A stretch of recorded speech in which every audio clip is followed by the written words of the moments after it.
Pertemuan Jokowi dan Susilo Bambang Yudhoyono Senin sore kemarin dilakukan secara tertutup dan juga relatif minim konfirmasi. Apa yang sebenarnya dibahas hingga pertemuan ini terkesan dilakukan secara diam-diam? Kita analisis saudara bersama dengan pengamat politik sekaligus Direktur Eksekutif Parameter Politik Indonesia, Adi Prayitno. Bung Adi Prayitno, selamat petang. Terima kasih sudah bersama kami. Selamat petang, Mbak Nilu. Ya, jadi kalau kita lihat pertemuannya ini sangat tertutup, minim konfirmasi. Apa yang Anda bisa amati dari pertemuan yang terjadi?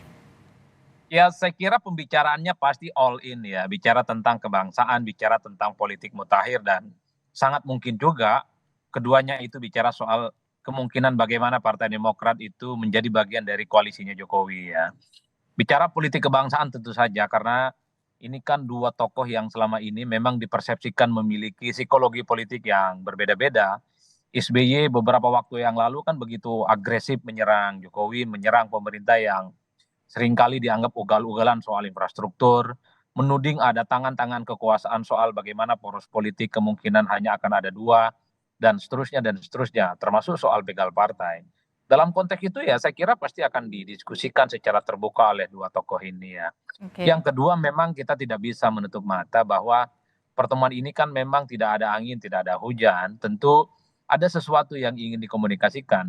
Publik menduga-duga bahwa salah satu yang pastinya dikomunikasikan adalah soal bagaimana kemungkinan Demokrat menjadi bagian dari koalisi Jokowi ya di sisa pemerintahannya yang kurang lebih sekitar 1,5 tahun ini Mbak Nilu. Karena AHY kalau jadi menteri kita maksud Anda?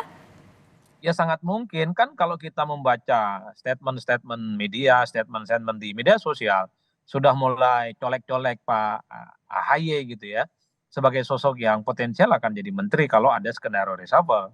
Ini ramai sampai hari ini. Selamat siang Pak Menpora, Agus Yudhoyono dan seterusnya dan seterusnya. Kan itu yang kemudian muncul di Twitter sampai hari ini ya. Oleh karena itu di tengah isu reshuffle yang cukup berhembus bukan tidak mungkin AHY itu juga menjadi bagian dari kubunya Jokowi dan Partai Demokrat sejak lama sebenarnya Oke, dikait-kaitkan menjadi bagian dari koalisinya Jokowi. Setiap ada isu reshuffle di situ selalu muncul Demokrat soal potensi dan ya oke. potensial lah untuk menjadi bagian dari Jokowi. Tapi Tapi, sangat mungkin juga mm, yang ketiga bicara tentang politik elektoral lah. Pastinya bicara tentang bagaimana konfigurasi politik, kira-kira siapa yang kuat, soal siapa yang potensial jadi cawapres dan seterusnya dan seterusnya.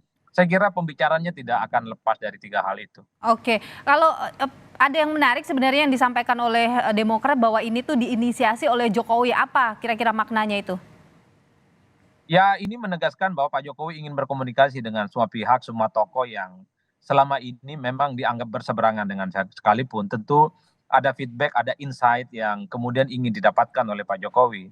Sekaligus misalnya memberikan positioning dan klarifikasi dari pihak pemerintah dari tuduhan-tuduhan yang seringkali dialamatkan oleh Partai Demokrat.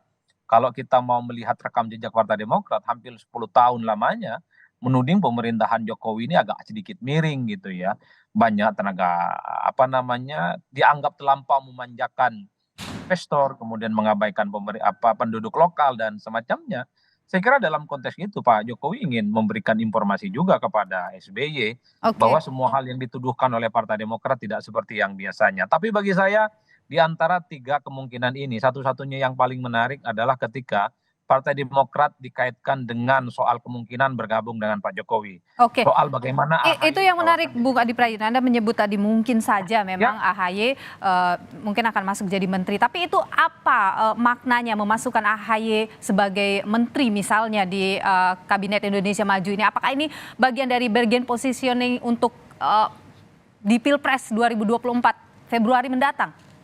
Ya, karena begini Mbak Nilu, banyak teman-teman media sejak kemarin tadi malam selalu bicaranya memberikan bocoran soal kemungkinan Demokrat akan menjadi bagian dari koalisinya Jokowi, misalnya menawarkan AHY sebagai salah satu menteri kalau kemudian ada reshuffle di kemudian hari.